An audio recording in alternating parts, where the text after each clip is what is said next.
ഞാൻ മൈഗ്രേറ്റ് ചെയ്യുന്നതിന് തൊട്ട് മുമ്പ് ചെയ്ത ജോലിക്ക് എനിക്ക് കിട്ടിയിരുന്നത് 1000 രൂപ ഡോളറിന് 1000 രൂപ ഒരു മാസം എനിക്ക് കിട്ടിയത് 1000 രൂപ. ഞാൻ നേഴ്സാണ്. അപ്പം എനിക്ക് 1000 രൂപ എന്ന് വെച്ചിട്ടുണ്ടെങ്കിൽ എൻ്റെ വീട്ടിൽ നിന്ന് പെട്രോൾ അടിച്ച് അവിടെ ഞാൻ ജോലി ചെയ്ത് ആശുപത്രി പോകണമെങ്കിൽ തികയത്തില്ല. ഒരു മാസം ഒരു രീതിയും തികയത്തില്ല. അപ്പോഴും ഞാൻ എനിക്ക് ഇപ്പം എത്ര വയസ്സുണ്ട്?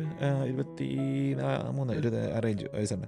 അപ്പോൾ അന്നും ഞാൻ എൻ്റെ വീട്ടുകാരിൽ നിന്ന് പൈസ മേടിച്ചിട്ടാണ് എൻ്റെ ജീവിത ചെലവുകൾ നടന്നുകൊണ്ടിരുന്നത്.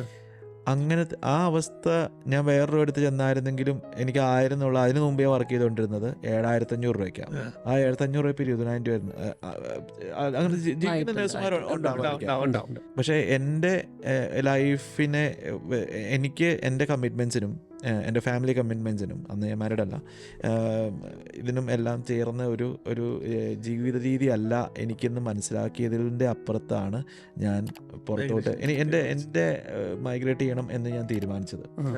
ഓസ്ട്രേലിയക്ക് വരണം എന്ന് എനിക്ക് അതിയായ ആഗ്രഹമാണ്. മൈഗ്രേറ്റ് ചെയ്യണമെന്ന് തീരുമാനിച്ചു കഴിഞ്ഞപ്പം വേർ ടു എന്ന് ചോദിച്ചപ്പോൾ ഓസ്ട്രേലിയ ആയിരുന്നു എൻ്റെ മനസ്സിൽ വന്നത്. അതുകൊണ്ട് ഞാൻ ഓസ്ട്രേലിയക്ക് വേണ്ടിയിട്ട് മാത്രം ട്രൈ ചെയ്ത് ഇവിടെ വന്നു. എൻ്റെ കമ്മിറ്റ്മെൻറ്റ്സ് എല്ലാം ഞാൻ നിറവേറ്റി. ആഗ്രഹിച്ച കാര്യങ്ങൾ എന്ന് വെച്ചിട്ടുണ്ടെങ്കിൽ അല്ല മറ്റേ മണിമാളികളി അങ്ങനത്തെ ഉണ്ടായിരുന്നു. എൻ്റെ പേരൻസ് സെക്യൂർ ആവുക, എൻ്റെ ഫാമിലി സെക്യൂർ ആവുക, അങ്ങനെയൊക്കെ ഉള്ളായിരുന്നു. നമുക്കൊരു ലൈഫ് ഉണ്ടാവുക, ആഗ്രഹിക്കുന്ന കാര്യങ്ങൾ ചെയ്യാൻ പറ്റുക, അതിന് ഫിനാൻസ് ഒരു തടസ്സമാവാതിരിക്കുക.